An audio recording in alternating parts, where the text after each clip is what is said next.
ಗರಿ ಗರಿಯಾದ ಹೋಟೆಲ್ ಸ್ಟೈಲಲ್ಲಿ ಉದ್ದಿನ ವಡ ಮಾಡೋಣ. ನೋಡಿ, ಈ ಥರ ಕ್ರಿಸ್ಪಿಯಾಗಿ ಬರುತ್ತೆ.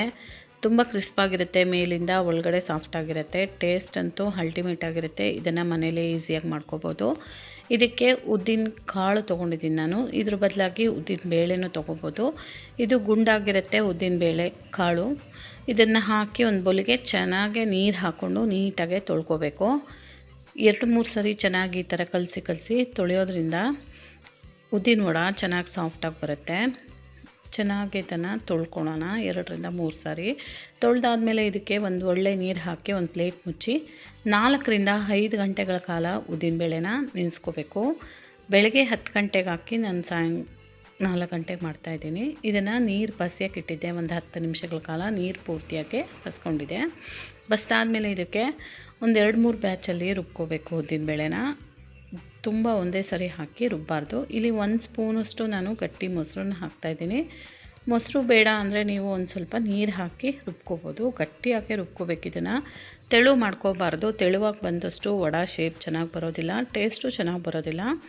ನೋಡಿ, ಇಷ್ಟು ಗಟ್ಟಿಯಾಗಿದೆ ಇದು. ಇದನ್ನು ಚೆನ್ನಾಗಿ ಒಂದು ಸಾರಿ ಕೈಯಿಂದ ಮಿಕ್ಸ್ ಮಾಡ್ಕೊಳ್ಳೋಣ. ಈ ಥರ ತುಂಬ ನೈಸ್ ಆಗದೆ ಇದ್ರೂ ಸ್ವಲ್ಪ ರಫ್ ಇದ್ರೂ ಚೆನ್ನಾಗಿರುತ್ತೆ, ಗರಿಗರಿಯಾಗಿ ಬರುತ್ತೆ. ಈ ಹಿಟ್ಟಿಗೆ ಒಂದು ಮೀಡಿಯಮ್ ಸೈಜ್ ಈರುಳ್ಳಿ ತೊಗೊಂಡಿದ್ದೀನಿ ಚಿಕ್ಕದು, ಸ್ವಲ್ಪ ಕೊತ್ತಂಬರಿ ಸೊಪ್ಪು, 1-2 ಸ್ಪೂನಷ್ಟು ಕಾಯಿ ಚೂರು, ಚಿಕ್ಕದಾಗಿ ಕಟ್ ಮಾಡಿರೋವಂಥ ಕರಿಬೇವಿನ ಸೊಪ್ಪು, ತುರ್ಕೊಂಡಂಥ ಶುಂಠಿ ಚಿಕ್ಕದಾಗಿ ಕಟ್ ಮಾಡ್ಕೋಬೋದು, ಇಲ್ಲ ತುರ್ಕೋಬೋದು. ಇಲ್ಲ ತುರಿದಿದ್ದೀನಿ. ಚಿಕ್ಕದಾಗಿ ಕಟ್ ಮಾಡಿರೋವಂಥ ಹಸಿಮೆಣ್ಸಿನ್ಕಾಯಿ. ಇಲ್ಲಿ 1 ಸ್ಪೂನಷ್ಟು ಜೀರಿಗೆ, 1 ಸ್ಪೂನಷ್ಟು ಮೆಣಸು, ಕಪ್ಪು ಮೆಣಸನ್ನು ಕುಟ್ಕೊಂಡಿದ್ದೀನಿ. ನೈಸಾಗಿ ಕುಟ್ಟಿಲ್ಲ, ಅರ್ಧಂಬರ್ಧ ಕುಟ್ಕೊಂಡಿದ್ದೀನಿ. ಇವೆಲ್ಲನೂ ಇದಕ್ಕೆ ಹಾಕ್ಕೊಂಡು ಚೆನ್ನಾಗಿ ಮಿಕ್ಸ್ ಮಾಡ್ಕೋಬೇಕು. ಇದನ್ನು ನೋಡಿ, ಈ ಥರ ವಿಸ್ಕರಲ್ಲೂ ಮಿಕ್ಸ್ ಮಾಡ್ಕೋಬೋದು, ಇಲ್ಲ ಕೈಯಿಂದ ನೀಟಾಗೆ ಮಿಕ್ಸ್ ಮಾಡ್ಕೋಬೋದು. ಇದು ಗಟ್ಟಿಯಾಗೇ ಇರಬೇಕು, ಸ್ವಲ್ಪನೂ ತೆಳು ಮಾಡ್ಕೋಬಾರ್ದು. ಅಕಸ್ಮಾತ್ ತೆಳು ಆದರೆ ಇದಕ್ಕೆ 1 ಸ್ಪೂನಷ್ಟು ಅಕ್ಕಿ ಹಿಟ್ಟು ಹಾಕ್ಕೊಂಡು ಮಿಕ್ಸ್ ಮಾಡಿ ಮಾಡ್ಬೋದು. ಒಂದು ಬಾಣಲಿ ಇಟ್ಕೊಂಡು ಅದಕ್ಕೆ ಕರಿಯೋಕ್ಕೆ ಬೇಕಾಗುವಷ್ಟು ಎಣ್ಣೆ ಹಾಕ್ಕೊಳ್ಳೋಣ. ನೋಡಿ, ಇಲ್ಲಿ ಎಣ್ಣೆ ಹಾಕ್ತಾಯಿದ್ದೀನಿ. ಇದು ಚೆನ್ನಾಗಿ ಕಾಯಲಿ, ಒಂದು 5 ನಿಮಿಷ ಕಾಯಬೇಕು. ಅಷ್ಟರಲ್ಲಿ ಹಿಟ್ಟನ್ನು ಮತ್ತೆ ಮಿಕ್ಸ್ ಮಾಡ್ಕೊತಾ ಇದ್ದೀನಿ. ಇದಕ್ಕೆ ಉಪ್ಪು ಹಾಕಿರಲಿಲ್ಲ.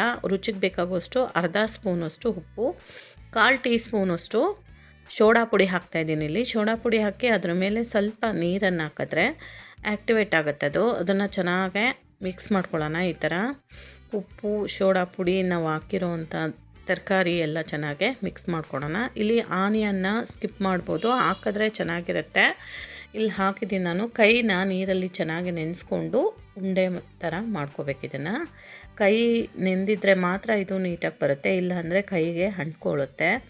ನೀರಲ್ಲಿ ಎದ್ದು ತೆಕ್ಕೊಂಡು ಈ ಥರ ರೌಂಡ್ ಬಾಲ್ ಥರ ಮಾಡಿಕೊಂಡು ಮಧ್ಯದಲ್ಲಿ ಒಂದು ಹೋಲ್ ಮಾಡಿ ಕೈಯಿಂದ ಹಾಕ್ತಾಯಿದ್ದೀನಿ. ಇದನ್ನು ಸೌಟ್ ಮೇಲೆ ಇಟ್ಟು ಮಾಡ್ಬೋದು, ಬಟ್ಟೆ ಮೇಲೆ, ಬಾಳೆ ಎಲೆ ಮೇಲೆ ಈ ಥರ ಶೇಪಲ್ಲಿ ಮಾಡ್ಬೋದು. ಇಲ್ಲಿ ನಾನು ಕೈಯಿಂದನೇ ಹಾಕ್ತಾಯಿದ್ದೀನಿ. ಸ್ವಲ್ಪ ಆಗಿರೋದ್ರಿಂದ ನಿಧಾನವಾಗಿ ಪ್ರತಿ ಸಾರಿನೂ ಕೈಗೆ ನೀರು ಹಚ್ಕೊಂಡು ಉಂಡೆ ಥರ ಮಾಡ್ಕೊಂಡು ಇದಕ್ಕೆ ಹೋಲ್ ಮಾಡಿ ಹಾಕಬೇಕು ನಿಧಾನವಾಗಿ. ಈ ಥರ ವಡೆನ, ಉದ್ದಿನ ವಡೆ. ಈರುಳ್ಳಿ ಹಾಕ್ತಾ ಇದ್ದರೆ ಇನ್ನೂ ಶೇಪು ಚೆನ್ನಾಗಿ ಬರುತ್ತೆ. ಇಲ್ಲಿ ನಾನು ಈರುಳ್ಳಿ ಟೇಸ್ಟಿಗೋಸ್ಕರ ಹಾಕಿ ಸ್ವಲ್ಪ ಶೇಪು ರೌಂಡಾಗಿ ಬಂದಿಲ್ಲ. ಈರುಳ್ಳಿ ಹಾಕ್ತೆ ಮಾಡಿ ಚೆನ್ನಾಗಿ ಶೇಪ್ ಬರುತ್ತೆ. ನೋಡಿ, ಈಗ ಎಲ್ಲ ವಡೆಗಳು ಚೆನ್ನಾಗೆ ಹಾಕಿ ಒಂದು 2-3 ಸೆಕೆಂಡ್ ಹಾಗೆ ಬಿಟ್ಬಿಡಬೇಕು, ತಿರುಗಿಸ್ಬಾರ್ದು. ಸ್ವಲ್ಪ ಹೊತ್ತು ಆದಮೇಲೆ ಇದು ತೇಲ್ಕೊಂಬರುತ್ತೆ ವಡೆ. ತೆಲ್ದಾಗ ಅರ್ಧಂಬರ್ಧ ಆಗಿದೆ. ಈಗ ಡಬಲ್ ಬಾಯ್ಲ್ ಮಾಡ್ತೀನಿ ನಾನು. ಈ ಥರ ಮಾಡೋದ್ರಿಂದ ಅದರಲ್ಲಿ ಹೀರ್ಕೊಂಡಿರೋ ಆಯಿಲೆಲ್ಲ ಮತ್ತೆ ವಾಪಸ್ ಬಿಟ್ಕೊಂಡು ಒಳ್ಳೆ ಕ್ರಿಸ್ಪಾಗಿ ಆಗುತ್ತೆ. ತಣ್ಣಗಾದ್ರೂ ಗರಿಯಾಕೆ ಇರುತ್ತೆ ಈ ವಡೆ. ಹಾಗಾಗಿ ಡಬಲ್ ಬಾಯ್ಲ್ ಮಾಡ್ತಾಯಿದ್ದೀನಿ. ಅರ್ಧದಷ್ಟು ಬೇಯಿಸ್ಕೊಂಡು ತೆಕ್ಕೊಂಡು ಮತ್ತೆ ಚೆನ್ನಾಗಿ ಎಣ್ಣೆ ಕಾಯಿಸ್ಕೊಂಡು ವಡೆನ ತಣ್ಣಗೆ ಮಾಡಿಕೊಂಡು ಇದಕ್ಕೆ ಹಾಕ್ಕೋಬೇಕು. ಬಿಸಿ ಎಣ್ಣೆಗೆ ಹಾಕಿದ ತಕ್ಷಣ ತಿರುಗಿಸಿ ತೆಗೆದುಬಿಟ್ರೆ ಚೆನ್ನಾಗೆ ಒಳ್ಳೆ ಕಲರು ಬರುತ್ತೆ, ಕ್ರಿಸ್ಪಿಯಾಗೂ ಬರುತ್ತೆ. ರೆಡಿ ಆಯಿತು ಇಲ್ಲಿ ಗರಿಯಾದ ಉದ್ದಿನ ವಡೆ.